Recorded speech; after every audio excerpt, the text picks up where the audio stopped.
Strawberry extract encourages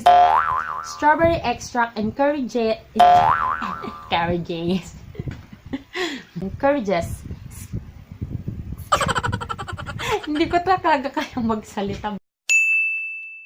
Hey Berry fam, welcome back to my channel again. But if it's your first time to come here on this channel, I encourage you to click the subscribe button down below. And of course, wag mo na rin kalimutan na i-click yung tiny bell button for you to be notified every time that I upload a video here on this channel. So today guys, alam nyo naman, ako, mahilig talaga ako sa mask. So meron tayong i-review na mask. And this one is the mask from MINISO. Ayan siya. Ang hilig ko sa mask, ang hilig ko sa strawberries. And yung binili ko pa guys is yung strawberry na skin renewal mask nila. In one pack, tatlo na siya. So, if you are excited to know my thoughts and my review about this product, please keep on watching. So, ito guys, yung binili ko siya sa MINISO. This is the strawberry skin renewal mask. And sa loob niya guys, meron siyang tatlong laman na ganito kakapapayak. Ayan. So, imagine mo yung face mask, kaya niyang magkasya dito sa ganito. Ayan, nakabukas na siya kasi nagamit ko na siya. Actually, ayan. So, meron pa tayong dalawa. And yung price nito guys, na pangtatluhan is 99 pesos. Kung hindi ako nagkakamali. So, parang 33 pesos lang siya. So, this is the pinakamura na mask na nabili ko na sa mall. Kasi usually guys, sa Watsons, yung pinakamura nila is 35 or 39. Basta 35, ganun yung pinakamura nila. So, ito guys, 33 pesos. Yun nga lang, hindi ka makakapili na ng ibang kasama niya. So, same variants yung nandito. Pero okay lang naman. Kasi kung maganda yung performance, why not, diba? Okay lang na kahit dire-diretsuhin mo na pare-parehas yung bibilihin mo na product. And guys, yung kanyang laman is 3 fluid ounce times 3. So, sa isang sheet mask, guys, sa isang ganito, meron siyang 3 fluid ounce or 3 ounces. Ganyan. And dito guys, yung kanyang ingredients, para din siya yung mga ibang mask. Halos the same lang yung mga products nila. Water, glycerin, mga ganun lang din. And yung product feature niya guys, sabi dito, strawberry extract encourages cell renewal, improves skin tone, and leaves skin healthy and glow. Healthy and glow. Healthy and glowing siguro, ganyan. And then how to use, syempre, paano ba natin siya ginagamit? Clean ka muna ng face, ganyan. And ako kasi guys, nagto-toner muna ako bago ako naglalagay ng mask. So, kung gusto nyong malaman kung paano ko ginawa yung face mask natin or paano ko in-apply, just in case kasi sa inyo guys, na hindi nyo pa alam gamitin or first time nyong gumamit ng ganito, ayan, diretso muna tayo sa demo ng product.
pag-a-apply guys ng mask. And usually, I put on the mask kapag una, mag-facial wash muna ako. Tapos, maglagay ako ng toner. Or kung may iba pang gamot ako para sa skin ko, mga ganyan kapag sa mga pimples, ganun. Pinaka-last talaga guys yung mask. Kasi yun yung parang pang ano ko ng moisture niya, na nandyan lang siya para ma-moisturize yung skin ko. And yung sheet mask niya guys, para din siyang yung mga normal lang na mga sheet mask. Hindi siya makapal, hindi siya manipis. Meron kasi sa ibang sheet mask na sobrang nipis talaga. Yung parang yung parang dikit na dikit talaga siya skin mo. Siya naman, dumidikit talaga siya sa skin. Dikit na dikit naman. Nafa-follow naman niya yung contour ng mukha. Ganon. Tapos, hindi siya yung sobrang kapal na feeling mo magda-dry up agad-agad. Ganon.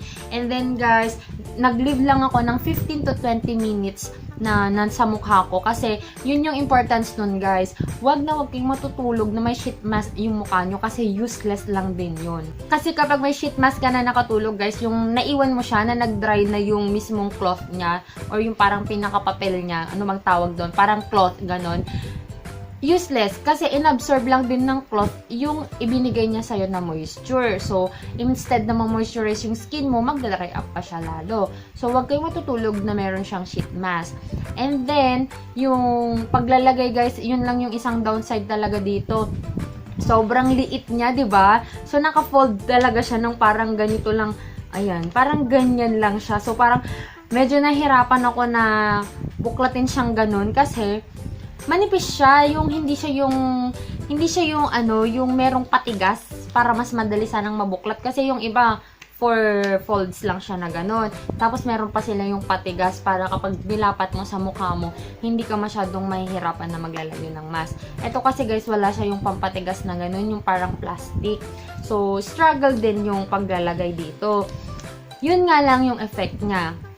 Alam niyo naman ako guys, dahil nga sobrang gustong-gusto ko kahit anong sheet mask dyan. Inaabangan ko talaga yung effect niya guys sa aking skin. Actually, ginamit ko siya na galing akong night shift. Yung sobrang pagod na pagod yung skin ko kasi nag 16 hours ako from 3 p.m. to 7 a.m. the next day. Yun yung duty ko guys. So, alam ko yung skin ko talaga parang sobrang dami ng gunk, parang stress na yung skin ko. Ito guys, yung ginamit ko siya. So, inantay ko pa siya na mag 15 to 20 minutes. Yun din yung downside pala guys pag nagmamask kayo. Kailangan yung mag-antay kasi nga kailangan yung tanggalin yung sheet mask nyo. Sabi ko, huwag nga kayong matutulog na meron kayong sheet mask. Pagkagising ko ng morning, yung skin ko fluffy siya, hydrated, ganun, glowing. Talaga meron siyang instant effect na yung parang kung i-compare mo siya sa hindi ka nag-sheet mask at saka sa nag-sheet mask ka, meron siyang pagkakaiba. Pero do not expect na sobrang glowing na agad. Ganon. Yung parang sobrang healthy na yung skin. It's not like that. But you can see that there will be a big difference din naman sa skin mo kapag nag-sheet mask ka. And isa pang napansin ko dito guys, yung scent niya. Ina-expect ko yung scent niya, yung strawberry, kasi nga strawberry to. So parang hindi ko, alam mo yon, hindi ko naantay yung expectation ko or hindi umabot sa expectation ko yung amoy na ina-expect ko. Kasi sobrang subtle lang ng scent niya. Yung hindi siya amoy strawberry na strawberry, gano'n. Hindi siya amoy dessert. Kasi yun yung ina-expect ko na sana maging amoy dessert siya, pero hindi. So, this one is good kapag yung sensitive kayo sa pang-amoy nyo, yung ayaw nyo yung mababango, or ayaw nyo na lumalapat sa skin nyo yung mga mababango kasi feeling nyo may chemicals pa yan na added chemicals, gano'n. Ito guys, meron siyang scent na strawberry, pero very subtle lang naman siya. So, kung ayaw nyo ng sobrang mabango, ito, perfect din siya sa inyo. So, kung tatanungin nyo ako guys, kung i-recommend ko ba yung MINISO na Strawberry Skin Renewal Mask nila, yes na yes, kasi sobrang mura lang niya, afford na afford, kahit estudyante, afford na afford, 33 pesos ang isa, pero mabibili mo kasi siya isang set na 99. Okay na okay siya, and with the effect, wala na akong masasabi, meron siyang glow na binibigay at nahahydrate niya yung dry na skin ko na sobrang pagod na nangarag na sa duty. So, yun lang guys. I hope you enjoyed watching this video and I hope kapag nadaan kayo sa MINISO, bili kayo ng ganito. Try nyo din para share tayo ng experiences sa paggamit ng mga ganitong products guys. Kasi ako talaga sobrang hilig ko talaga sa sheet mask. And kung may gusto pa kayong ipa-review sa akin guys na sheet mask or mga mask, please let me know in the comment box down below and I will be glad to review the product for you guys. So, if you haven't followed me yet on my Instagram and on my Facebook, the name is JoyOfMia and I'll talk to you guys on my next one. Bye! Listen to my heartbeat.